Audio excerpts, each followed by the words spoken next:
So the old story, one part is the story of self. Who are you? And it says, you know, you're this separate individual in a world of other. You're this mote of consciousness inside a robot made of flesh. You're programmed by your genes to maximize reproductive self-interest. You're an economic man seeking to maximize rational self-interest.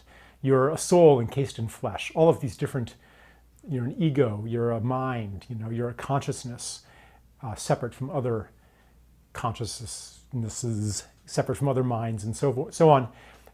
And the universe out there is indifferent to you. The forces of nature are impersonal. So to be safe, to be secure, you have to exert control over this external world. And so that's the story of self.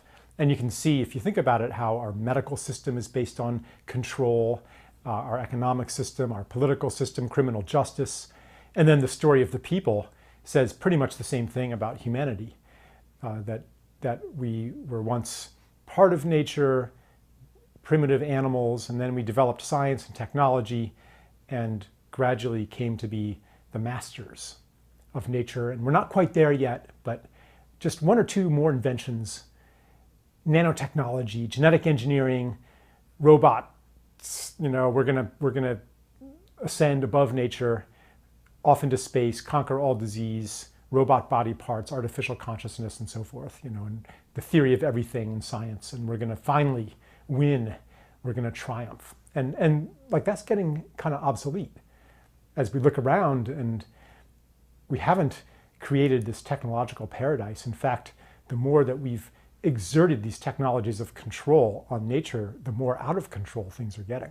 So the stories are falling apart, and we're entering, I like to call it the space between stories, where we no longer know what's true anymore, what's real, how things work. And a lot of people are going through that on a personal level too. Life falls apart. Everything that seemed so permanent and real and reliable and obvious is revealed as just a story. You know, it disappears like that. And in that empty space between stories, something new can be born. And that's, I think humanity is just entering that space between right now, still clinging to the old.